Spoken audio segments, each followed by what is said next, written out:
जय श्री कृष्णा। श्रीमद् भागवत गीता में हम लोग 9वें अध्याय में 17 श्लोक तक सुन चुके हैं। भगवान श्री कृष्ण अपने प्रबल प्रभाव के विषय में बताने लगे हैं।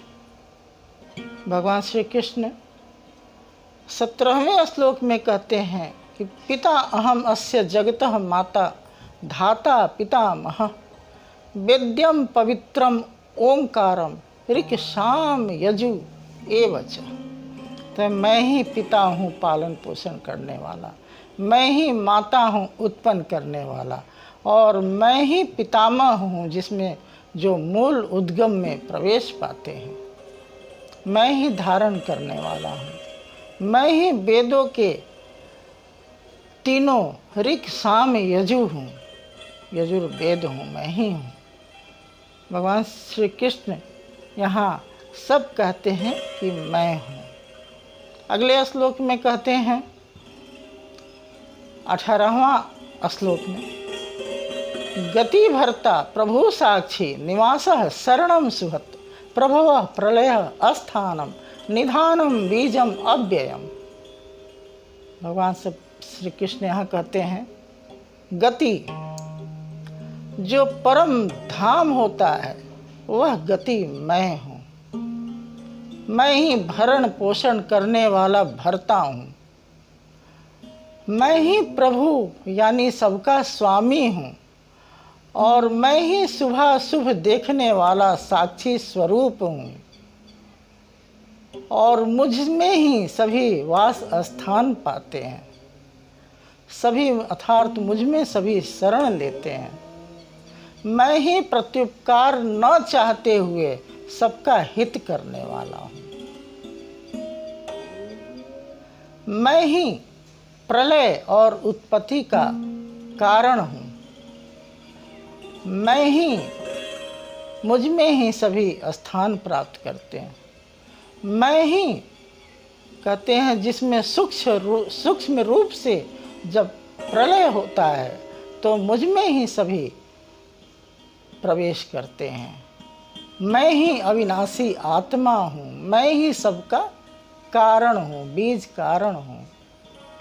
भगवान श्री कृष्ण अपने प्रभाव को बता रहे हैं कि मैं हूँ क्या।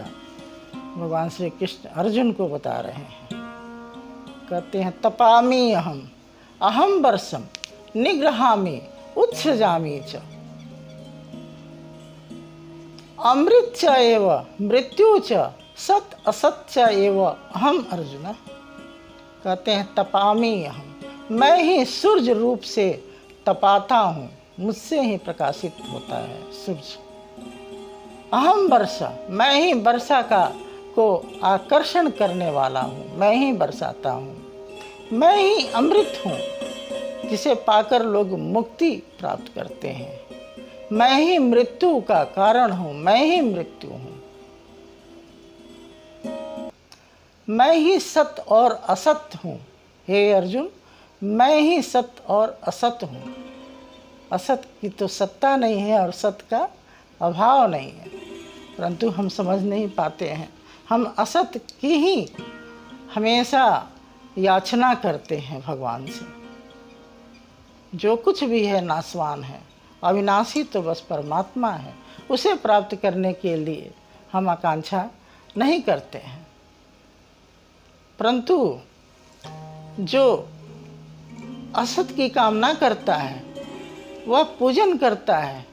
कैसे करता है, वह क्या पाता है, इस पर कहते हैं त्रिविधा माम सोमपाह पूत पापा यज्ञरिष्टा स्वर्गतिम पार्थयन्ते ते पुण्य आसाद्य सुरेंद्र लोकम आश्रंति दिव्यान देवी देव भोगान।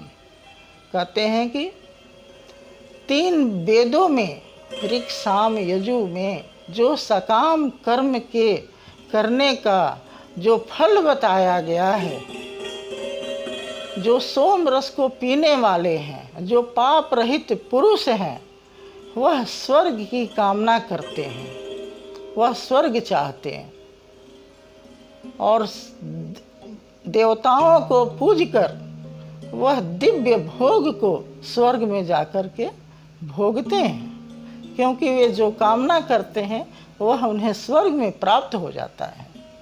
वे पाप रहित वे भी पुरुष होते हैं, वे कठिन से कठिन तपस्या भी करते हैं, परंतु उनको स्वर्ग प्राप्त करने की आकांक्षा होती है या किसी और चीज़ की आकांक्षा होती है तो वही पाते हैं। अगले श्लोक में कहते हैं, तेतम भुक्त्वा स्वर्गलोकम विशालम क्षिणे पुण्य मृत्युलोकम विशन्ति त्रयी धर्मम अनुप्रपन्ना गता गतम काम कामा लभंती। भगवान श्री कृष्ण यहाँ कहते हैं, वे विशाल स्वर्ग लोक के भोग को, दिव्य भोग को भोगते हैं। क्षीणे पुण्य मृत्यु लोकम विशन्ति, और जैसे ही पुण्य क्षीण होता है वे सब मृत्यु लोक में आ जाते हैं, क्योंकि उन्होंने कामना किया। ते इस प्रकार वे स्वर्ग लोक को प्राप्त होकर के आवागमन को ही प्राप्त करते हैं। वे बार बार आते जाते हैं। गता गतम काम कामा लभंती, वे आते जाते हैं बार बार और अपने कामनाओं के फल को प्राप्त करते रहते हैं। उनका बस यही होता है, जो सकाम कर्म के फल को चाहने वाले हैं वे स्वर्ग और मृत्यु लोक के आना जाना उनका लगा रहता है। परंतु जो परमात्मा, जो कृष्ण, भगवान श्री कृष्ण कहते हैं, परंतु जो मुझे चाहता है, मुझे प्राप्त करता है, वह क्या करता है? कहते हैं, अनन्य चिंतयन्तः माम यह जना प्रजुपासते तेषाम नित्याभियुक्तानाम योगक्षेम वहामि अहम्।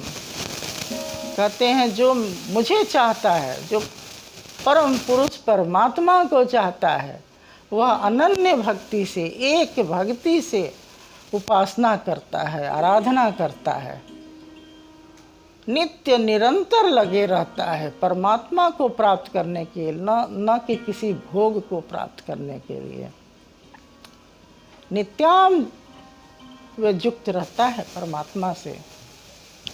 उसका कहते हैं, मैं योग क्षेम वहामि हम, मैं उसकी योग की रक्षा करता हूँ, उसे पार लगा देता हूँ, उसका मैं रथी बन जाता हूँ। योग क्षेम, उसके यज्ञ को मैं देखते रहता हूँ, क्योंकि वे मेरे लिए लगे हैं। वो एक भक्ति से लगे हैं। एक भक्ति से जो लगता है वही परम धाम को प्राप्त करता है। जो मेरा परम धाम है उसको प्राप्त करता है, वह कुछ और कामना नहीं करता है।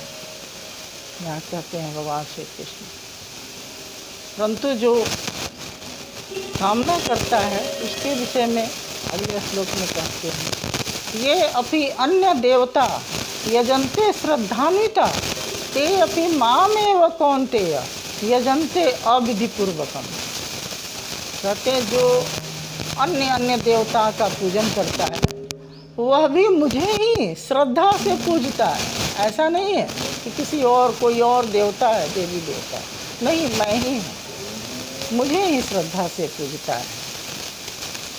ते अपि मामेव कौन्तेय, हे कौन्तेय, हे अर्जुन, वह अविधि पूर्वक मेरा पूजन करता है। वह कष्ट भी सहा, तपस्या भी किया, श्रद्धा भी रखा, परंतु यहाँ कहते हैं कि अविधि पूर्वक है पूजन। वह मुझे प्राप्त नहीं कर सकता, यानी तुम अपने स्वरूप को प्राप्त नहीं कर सकते। कहते हैं यहाँ, मुझे ही पूछता है, परंतु यह विधि ही अविधि पूर्वक है। ते अपि मामेव कौन्तेय, कहते हैं, यजन्ते अविधि पूर्वकम। बताइए, इतना करने के बाद भी, और लेकिन आपको परमात्मा को प्राप्त करना है तो सिर्फ और सिर्फ परमात्मा की उपासना करनी होगी। उन्हें ही सब पूर्ण तन मन धन से अपने आप को समर्पित करना होगा, तब आप अपने आप को, क्योंकि मनुष्य का लक्ष्य होता है, मनुष्य ही बुद्धि विशेष को प्राप्त किए हुए है। वह इस ब्रह्मांड के हर वस्तुओं को अच्छी प्रकार समझ सकता है। मनुष्य श्रेष्ठ है, और वह भी अगर चूक जाए तो बड़ा ही ईश्वर भी कहना तकलीफ होगी कि मैंने तो स्वयं गीता सुनाया, फिर भी लोग गुप्त रहस्य है। यह गुप्त रहस्य गीता है जो भगवान ने स्वयं सुनाया कि मैं कैसे प्राप्त होऊंगा, फिर भी नहीं अगर कर सके तो फिर चलिए हम लोग गीता सुने और बस लग जाएं, बीज भर डाल दें, प्राप्त कर लेंगे। हरि ओम तत्सत, हरि ओम तत्सत, हरि ओम तत्सत।